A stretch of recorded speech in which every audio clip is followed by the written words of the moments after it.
Oi, gente, tudo bem? Meu nome é Ana Clara, sou estudante de medicina e hoje o assunto vai ser o diagnóstico da tuberculose.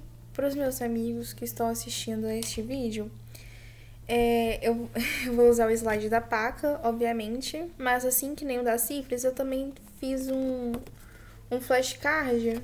Tem um tempinho, eu acho que foi no segundo período também, não tenho certeza, não lembro quando que eu fiz esse flashcard. Eu acho que foi no segundo período, sim.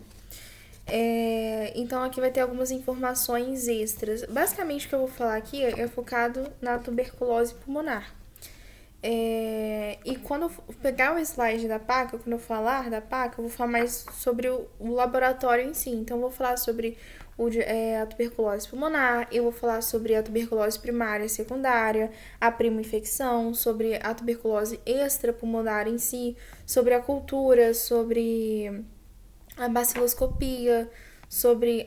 Vou falar várias coisas em si. Este daqui é um resumo que eu vou iniciar falando um vídeo sobre com esse cartãozinho aqui, tem dois. Só pra gente ter uma introdução em si, tá bom? Então vamos lá, mas esses dois aqui, eles são focados em específico na tuberculose pulmonar. Não tem sobre tuberculose extrapulmonar ou entre outros em si, tá? Então, olha só, sobre a tuberculose, ela é causada pela bactéria Mycobacterium tuberculosis em si, e que vai afetar essa bactéria, ela afeta principalmente o pulmão. Mas eu já adianto falando que essa Mycobacteria tuberculosis não é só o pulmão que ela afeta, ela tem cerca de 7 outras espécies em si que vai afetar outras partes do nosso corpo em si, sabe? Sobre a transmissão dela, vai acontecer pela via aérea, que é a principal fonte de transmissão da tuberculose pulmonar ativa, mas também da tuberculose laríngea por via aérea. Então, quando as pessoas tossem, quando as pessoas espirram, as pessoas elas falam em si, elas acabam liberando gotículas respiratórias que contém o bacilo da tuberculose. Então, acaba transmitindo, essa é a transmissão da tuberculose em si. Seu crescimento é lento, a sua estrutura ela acaba dificultando no tratamento em si. Como que isso vai afetar o tratamento, Ana Clara? Porque assim, como ela demora para se dividir, então o efeito do antibiótico pode ser mais demorado e o tratamento precisa ser mais longo, sabe? É... Sobre eu não sei se eu falo sobre a imunopatogênese aqui. Vou falar, né? Que é sempre quanto mais informação melhor, né? É o seguinte: quando você inala os bacilos, tem uma pessoa lá que tá contaminada. Aí ela vai lá e tosse perto de você. Vocês estão num ambiente fechado, vamos dizer assim. Quando você inala esse bacilo, eles vão até os alvéolos pulmonares, onde eles são fagocitados pelos macrófagos.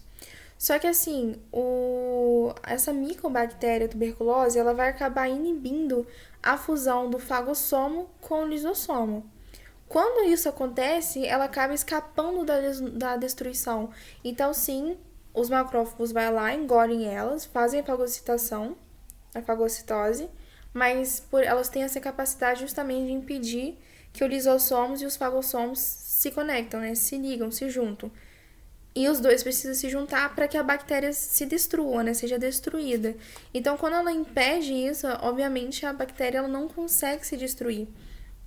Então, além disso, o que acontece? Ela acaba escapando da destruição e ela também neutraliza os radicais oxidantes e as enzimas digestivas, resultando na sobrevivência e na replicação da bactéria dentro do macrófago. Então, basicamente, é assim que ela funciona.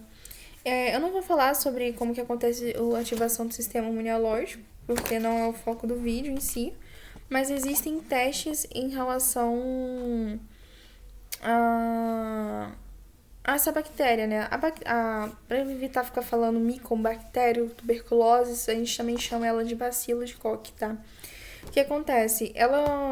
A coloração que a gente faz é a Ziehnilce, porque ela é um bacilo álcool resistente, porque no caso a gente faz essa coloração de Ziehnilce, acho que é assim que se fala, porque justamente por ela ser um bacilo álcool resistente, ela não pega a coloração de grã, então a coloração de grã não funciona com ela. É, Então, ó, a gente também faz pode ter a opção de fazer a baciloscopia, a cultura, que a gente vai ver que é o padrão ouro, tem o teste de sensibilidade e o teste rápido molecular que a gente tem. Existe também o teste PPD, que é o teste tuberculínico, e outras formas em si, né? Olha só, em relação à baciloscopia, a baciloscopia é o exame que a gente acaba coletando o escarro. E eu já adianto falando que a gente geralmente, quando você pede pro paciente, quero que você me traz o seu escarro, né, o seu catarro em si, tem que ser o escarro de manhã, porque geralmente é aquele que tá com mais presença de bacilos em si, porque você dormiu, aí acumulou, sabe? Então, na baciloscopia, a gente coleta o escarro como amostra, e este é um exame com baixa sensibilidade. Ana Clara, o que isso quer dizer? Quer dizer o seguinte: se na amostra do escarro tiver pouco bacilo, então na baciloscopia vai dar como negativo. Porém, tem baixa, tem baixa sensibilidade, mas ele tem alta especificidade. Então, isso quer dizer o seguinte, que se ele der positivo, então realmente a pessoa ela realmente tem tuberculose. Entendeu? Você não tem dúvidas que a pessoa tenha tuberculose, mas tem esse problema justamente por ele ter uma baixa sensibilidade. O resultado sai em 24 horas. E em relação ao teste de cultura, é o padrão ouro que a gente tem, né? A gente utiliza a cultura de...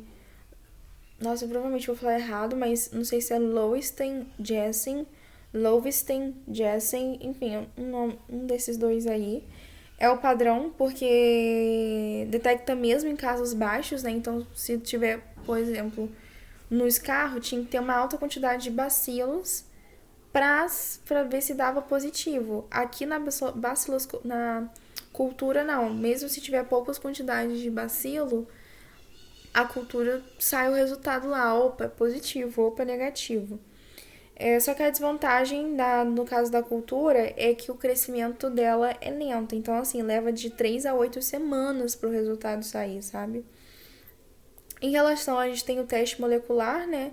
Que é o teste molecular rápido, que vai detectar o DNA do bacilo, né? Então, se tem alguma mutação associada à resistência à rifampicina, ele também detecta, que eu vou falar disso também novamente mais pra frente. E o resultado desse aqui sai em 2 horas. Em relação ao teste tuberculínico, ele mede a resposta imune à tuberculina, né, que é a substância da bactéria. Então, esse teste tuberculínico, ele é útil quando você tem uma tuberculose latente em si. Então, foi o que eu falei. Essa parte foi meio que só uma introdução. Relaxa que eu vou repetir isso tudo de novo. Vamos lá, vamos introduzir no diagnóstico laboratorial da tuberculose. A tuberculose, ela é uma doença milenar, ou seja, é uma doença muito antiga. Os primeiros casos de tuberculose a gente encontra nas costas do Israel e, para vocês terem uma noção, até mesmo nas múmias do Egito. É uma doença que a gente também era chamada, hoje em dia é mais chamada de tuberculose, né? Mas antigamente era chamada também de peste branca, ou se não, tísica pulmonar. Aí foi que eu falei. A principal bactéria é a Mycobacterium tuberculosis. E também pode ser chamado de bacillus Koch, né? De forma mais simplificada. No Brasil, a gente estuda justamente a tuberculose porque no Brasil ele possui uma alta incidência de tuberculose. Então, um médico se forma sem saber tuberculose não existe, né, gente? Em algum momento ele tem que aprender sobre a tuberculose em si. E lembra que eu falei que existem 7 espécies da tuberculose? Então, pode ser, por exemplo, a Mycobacterium tuberculosis, né, que é o bacilo de Koch. Existe a Mycobacterium bovis, que seria a bactéria extrapulmonar, né, que é a tuberculose extrapulmonar, que eu vou falar aqui também.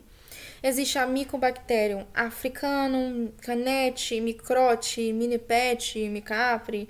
Existem 6 espécies, mas aqui no Brasil, 2 são importantes pra gente, em específico a Mycobacterium tuberculosis, né, que ela vai causar tuberculose pulmonar em si. Perdão. Mas também tem essa Mycobacterium bovis, né, que vai causar a tuberculose extrapulmonar.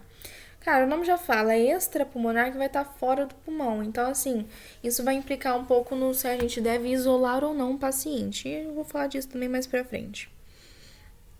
Em relação à bactéria, eu falei que ela é um bar, né, que ela é um bacilo álcool resistente. Então, por isso que a gente faz a cloração de Zenha-Nilce. Ela é uma bactéria que ela é rica, tem a parede rica em lipídios. Isso acaba fazendo com que ela se torne resistente. Lembra quando eu falei sobre a sífilis, né? Que é o treponema pallidum. Eu acho que ele não tinha resistência a fora do corpo, né?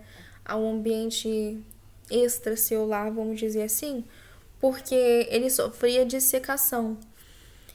Então não tinha como sobreviver a objetos inanimados. Aqui, a Mycobacterium tuberculosis, por ela ter essa parede rica em lipídios, essa parede celular rica em lipídios em si, ela dificulta na dissecação dela pelo ambiente, então ela consegue sobreviver no ambiente. Então por isso que quando a gente fala e acaba espirrando gotículas na fala, na tosse e tudo mais, essa bactéria ela não morre em si, sabe? E por que que ela fica no pulmão? Porque essa em específico ela precisa de oxigênio para sobreviver. E é onde tem mais oxigênio no nosso corpo que não é o pulmão. E principalmente ali na base. Então a gente vai ver que a tuberculose, sabe quando o paciente ele tem, como não é hematêmese, tosse com sangue. Eu queria saber qual que é hemoptise. Quando o paciente tem hemoptise, geralmente o sangue que está saindo da bactéria não, o sangue que está saindo na tosse, costuma ser, vamos dizer, do seu pulmão. Tipo assim, meio que a gente sabe que a tuberculose existe cavitações, que é como se o pulmão estivesse derretendo. Eu acho que eu tenho uma imagem aqui. Basicamente o sangue que tá saindo é do seu pulmãozinho, é o seu pulmão que tá sendo derretido, vamos dizer assim. Aqui é a imagem de um pulmão com tuberculose e aqui a gente consegue ver uma cavitação. Aqui, ó, isso aqui é uma cavitação que aqui, inclusive essa cavitação aqui que acontece, que fica com esse buraco aqui, ela é muito contagiosa, porque ela é cheia de bacilo, sabe?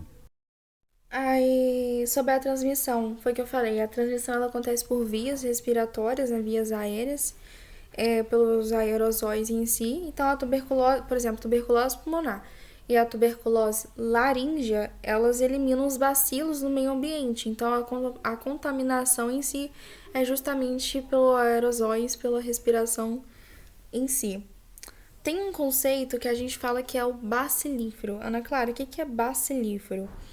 Bacilífero é para dizer quando a baciloscopia, né, que é lá do escarro, quando a baciloscopia ela vem positiva, e o escarro ele vem altamente infectante, ou seja, tem muita presença de bacilo. Então, quando a gente falar que aquele paciente é um paciente bacilífero, significa dizer que aquele paciente ele é um paciente que tem que ficar totalmente isolado porque é um paciente extremamente contagioso, né? Então, bacilífero ele é um termo utilizado para descrever uma baciloscopia positiva no escarro autoinfectante, ou seja, descreve uma pessoa que elimina muitos bacilos no organismo pelas secreções respiratórias. Na prática, um paciente bacilífero é aquele que tem a tuberculose pulmonar ativa, apresenta bacilos no escarro, no catarro em si, detectados pela baciloscopia e consegue transmitir a doença para outras pessoas ao tossir, falar ou espirrar. Basicamente é isso que é um paciente bacilífero. Em relação à contaminação da tuberculose, ela vai depender muito do caso fonte. Então, basicamente, que quando a gente fala que depende muito do caso fonte, vai depender muito se tem pouco ou bacilos na hora de expelir. Se eu sou uma pessoa, um paciente que tem como que fala, poucos bacilos, às vezes o ato de eu falar, às vezes não contamina tantas pessoas assim, sabe? Agora, se obviamente for alto, aí é outra história, né? Então, se tem muito pouco bacilos para expelir, depende dessa. A infectividade depende disso, do caso fonte, mas também depende da duração e do tipo de contato que eu tenho com a pessoa, sabe?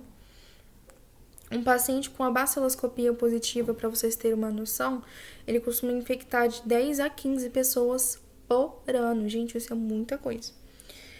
É... Agora o paciente, por exemplo, o paciente ele tem a baciloscopia negativa, mas o teste rápido molecular positivo, o teste rápido molecular ou a cultura positiva, que isso quer dizer? Significa que o paciente ele tem sim tuberculose, tá? Porque se a cultura deu positivo, então o paciente ele tem tuberculose sim. E se o teste molecular também deu positivo, também tem tuberculose. Então, ou a cultura ou o teste molecular deu positivo, mas a baciloscopia deu negativa, foi aquilo que eu expliquei no início do vídeo. Significa que ou não teve escarro, se não teve escarro suficiente. Então, significa que o paciente, ele pode ser um paciente com tuberculose, mas ele não é tão infectante assim igual um paciente bacilífero, sabe? Então, olha só, significa que o paciente possui bacilo da tuberculose, ele tem a tuberculose, porém a quantidade de bacilos no escarro é pequena. Por isso, a infectividade é menor. O paciente tem baixa carga bacilar, porém ele consegue transmitir do mesmo jeito, tá? Ele pode transmitir, mas ele transmite menor, em menos quantidade do que um paciente bacilífero. Agora, se a cultura vier negativa ou cultura do escarro negativa e ou tuberculose extrapulmonar. Olha, peraí. Se agora você fez lá, você suspeita do paciente que ele tem tuberculose. Você fez lá e a cultura deu negativa, significa o quê? Às vezes o paciente ele tem tão pouco micobactérias vivas que elas não conseguem ser detectadas, sabe?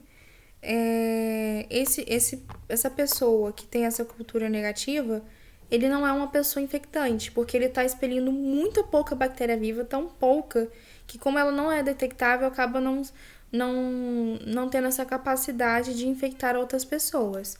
Paciente com tuberculose extrapulmonar é a mesma coisa, porque para que a tuberculose, por exemplo, a gente está falando na relação do Brasil, né, da tuberculose transmitida por via oral. Via oral não, via respiratória. E essa via respiratória ela tem que ser por meio de tossir, respirar, falar e tudo mais assim. Então tem que estar alguma coisa relacionada com o pulmão. Se for extrapulmonar, que é fora do pulmão, não tem como ela ser transmitida através da respiração, da fala, da tosse, dessas coisas em si. Então ela acaba essa pessoa, esse paciente com tuberculose extrapulmonar acaba não sendo infectante, sabe? Então, em esses dois casos, cultura de escarro negativa e ou tuberculose pulmonar, aliás, tuberculose extrapulmonar, exclusivamente não são infectantes. Esses pacientes geralmente não são infectantes porque a transmissão da tuberculose ocorre principalmente pelo ar, através do pulmão. Então, isso a gente falando da tuberculose extrapulmonar específico. Então, ela pode ser uma tuberculose pleural, uma tuberculose ganglionar, que eu vou falar dela também, uma tuberculose óssea, uma tuberculose meningea. Assim, o bacilo, ele não está sendo eliminado pelas vias aéreas, então acaba não sendo infectante, assim, sabe?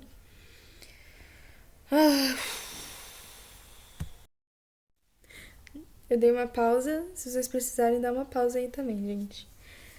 Agora a gente vai falar em relação a primo tuberculose, tuberculose primária, tuberculose secundária. A primo-infecção não é doença. Não é doença. É o contato, é o primeiro contato que a pessoa tem com a bactéria. Então é o momento que a pessoa ela é infectada. A partir do momento que desenvolve sintomas, aí é a doença. Aqui a primo-infecção é só o contato, o primeiro contato que a pessoa tem com a bactéria. No Brasil, costuma ser na infância.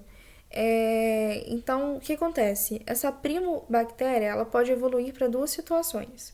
Ou ela pode evoluir para uma tuberculose primária, ou ela pode evoluir para uma tuberculose secundária, ou senão a gente fala que ou é uma tuberculose pós-primária, né, que a gente também pode chamar a secundária. O que acontece? Na primo-infecção, nessa fase, a pessoa geralmente ela não apresenta sintomas e o bacilo ele pode permanecer latente, né? Ela pode ficar dormido. Por que pode permanecer latente? Porque a primeira situação é a seguinte: adquiri, tive o primeiro contato com a bactéria, estou com a bactéria no meu corpo. Tô sem sintomas nenhum, não tô com a doença, então eu tive a prima-infecção. Se o meu organismo conseguir controlar o crescimento, vamos dizer assim, dessa bactéria, essa bactéria ela meio que vai ficar latente durante um tempo. Então, ela não vai causar sintomas nenhum. Ela vai estar presente no meu corpo, ela não vai desaparecer totalmente, mas ela não vai causar os sintomas clássicos da tuberculose em si. Se acontecer de eu ter uma queda da minha imunidade, ou se não eu tiver o contato de novo com essa bactéria, tiver uma nova exposição com essa bactéria ela pode, essa tuberculose ela vai se tornar uma tuberculose secundária ou uma tuberculose pós-primária. Agora vamos supor o seguinte caso, que é a situação B. Situação A é a mais comum que tem, tá? A situação B é a mais rara de acontecer, é mais difícil de acontecer. A situação B é o seguinte: tive a prima infecção, meu primeiro em contato, primo vem de primeiro,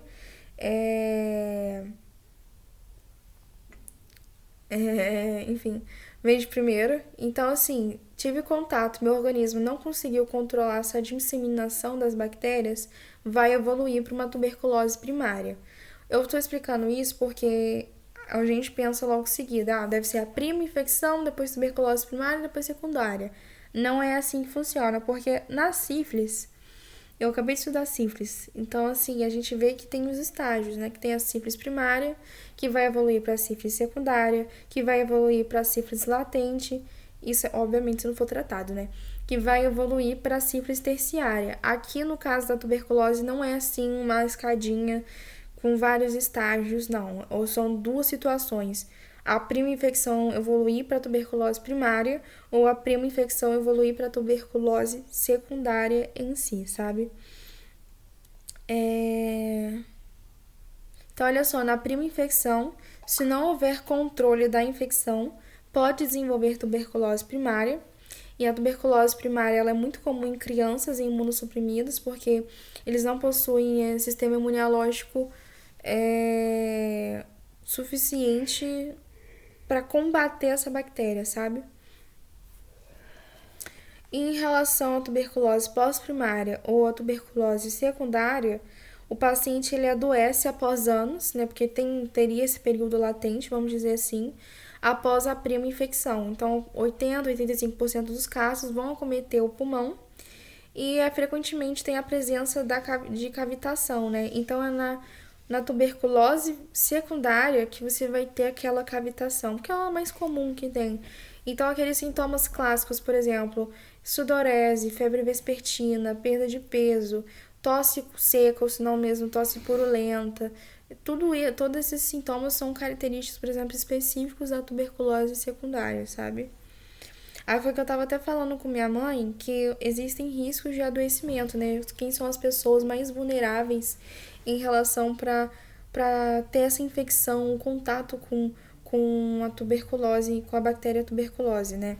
Que são pessoas indígenas, pessoas presas, privadas de liberdade, né? Em cárcere privado, pessoas imunossuprimidos, por exemplo, HIV, crianças, idosos e pessoas em situação moradoras de rua são as pessoas que são mais vulneráveis possui uma maior facilidade, vamos dizer assim, de ter o contato, de ter a infecção com a tuberculose no Brasil. Pode acometer vários órgãos, essa micobactéria, vários órgãos e sistemas. Isso vai depender das apresentações clínicas que o paciente vai vir a ter. A tuberculose pulmonar, foi o que eu falei, ela é a mais frequente que a gente tem, ela é a mais relevante para a saúde pública justamente pela sua forma de contágio, né, vamos querendo ou não, é a mais, para mim, na minha opinião, 3 formas de contágio mais fáceis de disseminar a bactéria: pelo ar, pela alimentação e pela água, né? São os 3, na minha opinião. Aqui, o mais importante por causa da sua transmissão, tuberculose, por causa desses aerosóis e essas gotículas em si. A forma bacilífera é a forma responsável pela manutenção da cadeia de transmissão, obviamente porque tem a baciloscopia positiva, ou seja, tem bastante escarro e tem a baciloscopia positiva e dentro da baciloscopia tem uma alta quantidade de bacilos no escarro em si. A gente vai entrar agora na parte que é a busca ativa da doença. É o seguinte, o paciente ele tem é um paciente sintomático respiratório.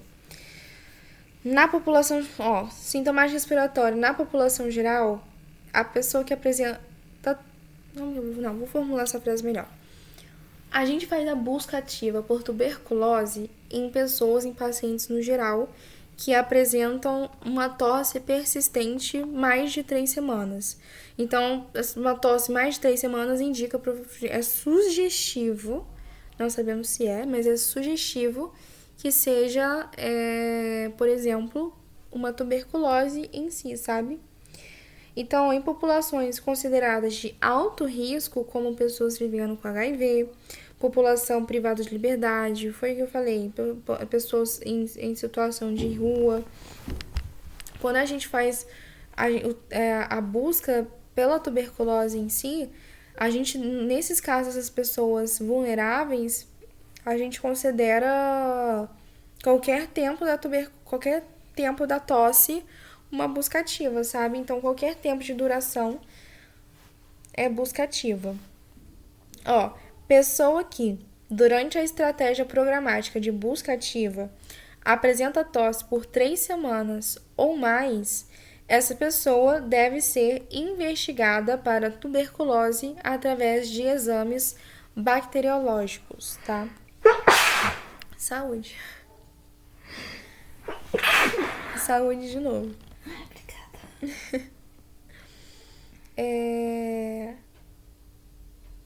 Olha só, sobre a tuberculose pulmonar primária.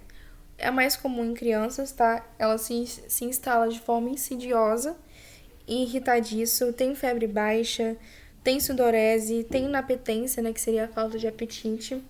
Agora, a secundária, que seria a mais comum, que a gente viu anteriormente, ela costuma estar presente mais em adultos e jovens adultos em si. E é aquele clássico sintoma que a gente tem: tosse seca ou se não purulenta, febre vespertina, perda de peso, pode apresentar sudorese noturna, anorexia, entre outros em si. E existe também a tuberculose miliar, que é uma tuberculose em que basicamente quando você faz o raio-x, a aparência lá no raio-x é de vários... É como se fosse milhos, sabe? Que a gente tem. Pode ser secundária ou primária apresentar isso. Ai. Em relação à tuberculose pleural, né?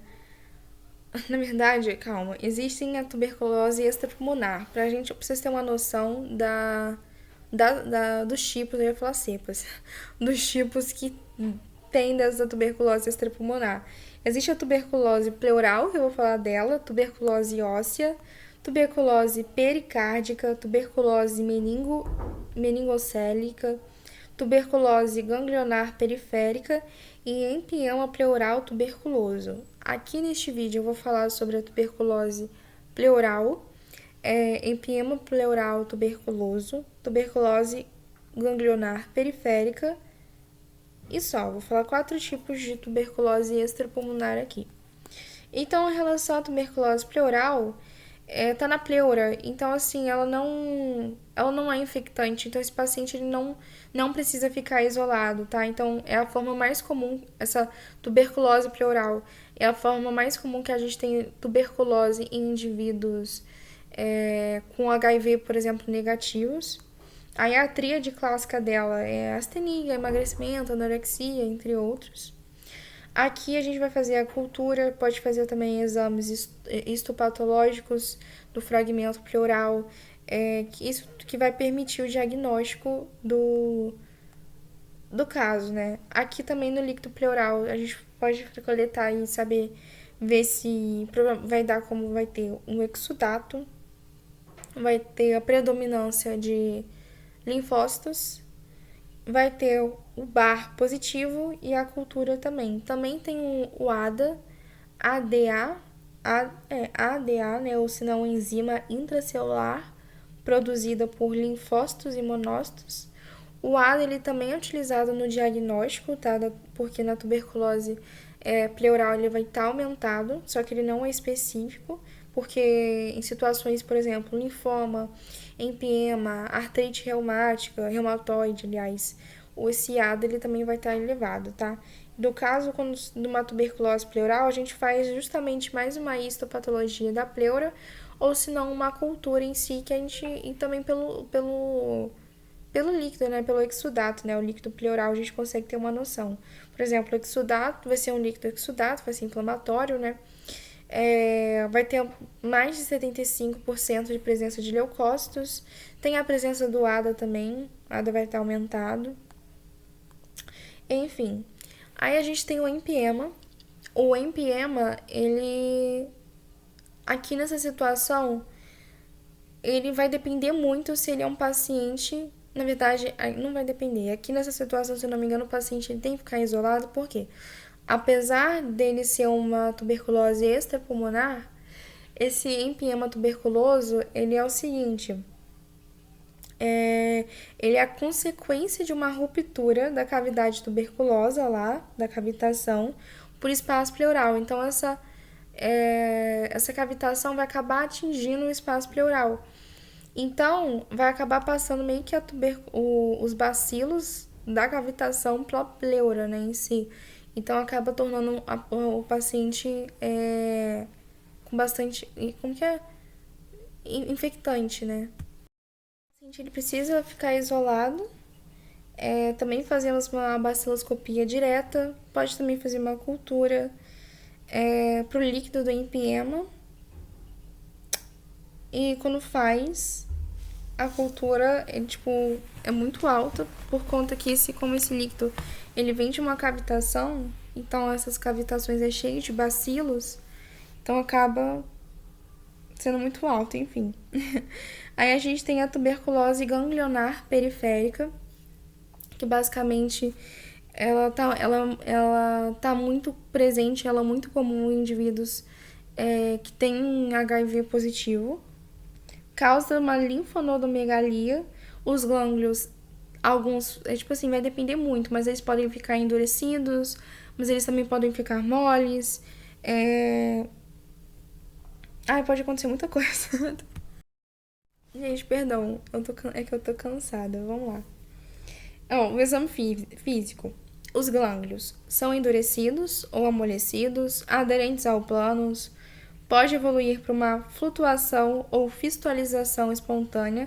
Isso aqui a gente tem que dar uma atenção a mais, porque se sofrer uma fistolização espontânea, se fizer, ou seja, uma fístula para fora, então o paciente ele vai precisar ficar isolado, porque vai acabar tendo essa transmissão do bacilo, sabe? Eu não sei muito bem explicar essa parte. Mas no caso da tuberculose ganglionar periférica, o diagnóstico é feito pela punção desses gânglios, seja por uma agulha ou se não por uma biópsia ganglionar, para a realização de exames bacteriológicos também. E, além disso, nesse caso, Tanto que o paciente ele também vai precisar ficar isolado, não por conta da fístula, porque obviamente não é toda situação que vai acontecer de ter essa fistolização, mas é porque 40% da tuberculose ganglionar ela vai estar acompanhada de uma doença respiratória. Então é possível sim que uma tuberculose ganglionar tenha uma tuberculose pulmonar associada, sabe? Então o paciente nesse caso também tem que ficar isolado em si. No empiema e na tuberculose ganglionar periférica, fica isolado. Na tuberculose pleural, não.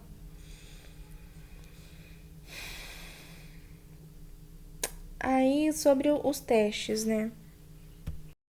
Só, se você faz uma baciloscopia e essa baciloscopia ela vem positiva e o quadro clínico ele é compatível para uma tuberculose, então você já fecha o diagnóstico. Só que para você só tem certeza mesmo se é tuberculose através da cultura. Então, olha só, baciloscopia positiva e quadro clínico compatível com tuberculose pulmonar, fecha o diagnóstico e autoriza o início do tratamento da tuberculose.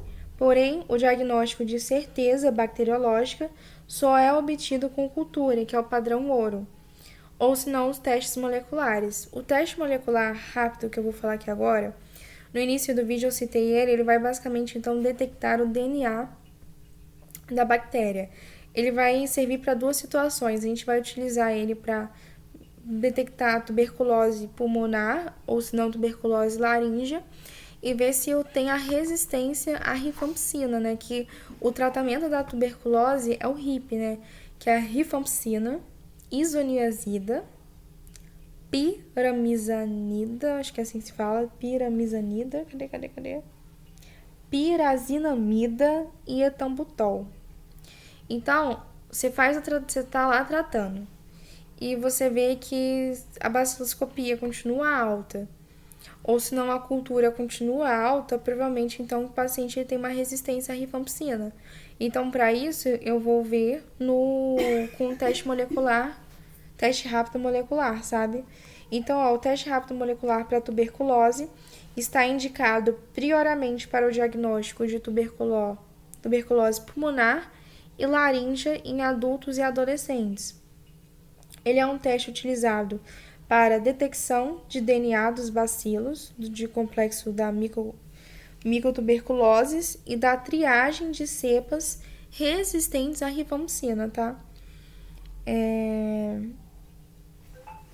Então, sempre que vier positivo, você sabe realmente que o paciente tem tuberculose também. Está indicado para tuberculose pulmonar e laríngea em adultos e adolescentes, tuberculose pulmonar e laríngea em adultos e adolescentes de população de maior vulnerabilidade. Ele também faz o diagnóstico de tuberculose extrapulmonar, mas já com materiais já válidos em si. E ele faz a triagem à resistência à rifampicina, né? Aí é o seguinte, isso aqui talvez seja uma das partes, isso e o mais pra frente que eu vou falar seja uma das partes mais importantes do vídeo. Que o teste molecular teste rápido molecular de tuberculose, ele detecta bacilos mortos, bacilos inativos.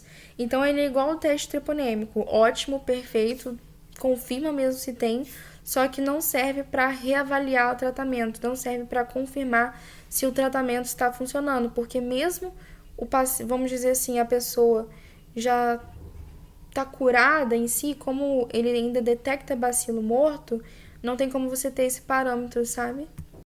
Então, olha, o teste rápido molecular não deve ser utilizado para diagnóstico nos casos de retratamento, em caso que a pessoa abandonou o tratamento ou o tratamento não funcionou. O exame ele consegue detectar bacilos vivos, mas também bacilos mortos ou inviáveis, ou seja, mesmo depois do tratamento, os restos de DNA do bacilo podem permanecer no organismo.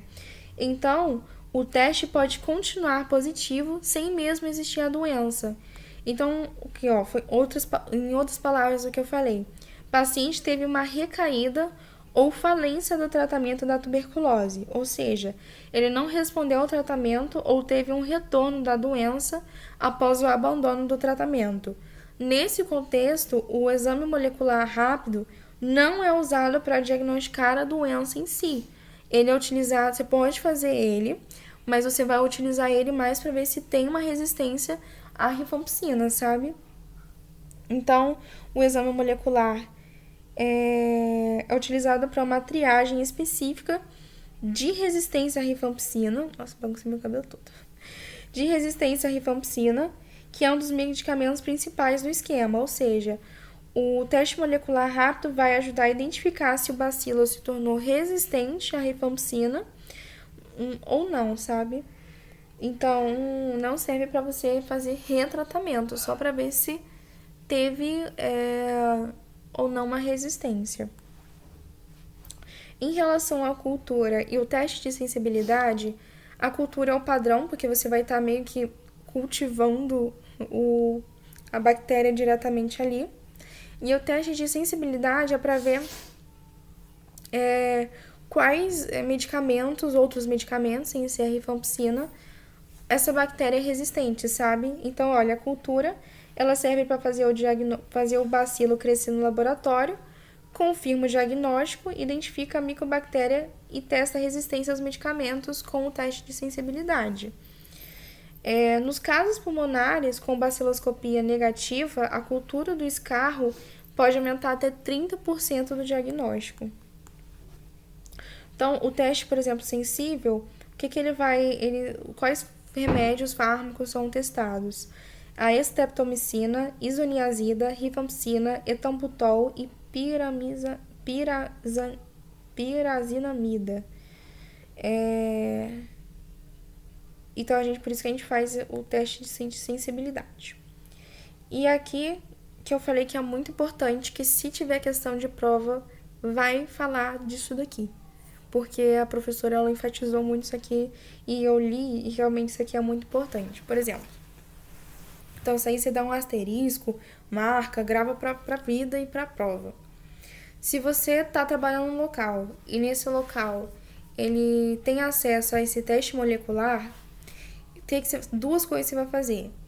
Todo caso com diagnóstico de tuberculose por meio desse teste molecular deve ser realizado cultura e teste de sensibilidade, independentemente se apresentar ou não resistência à rifampicina. Então, se você fez o teste molecular lá e deu, tem resistência à rifampicina, não tem, independente disso, você entra com a cultura e o teste de sensibilidade. Porque se for resistente à rifampicina, com o teste de sensibilidade você vai conseguir ver quais outras opções de fármaco você tem para tratar aquele paciente. E a cultura, ela realmente vai identificar, não que o teste molecular não identifique, mas a cultura foi o que eu falei. É o padrão ouro, é aquele que vai dar certeza mesmo.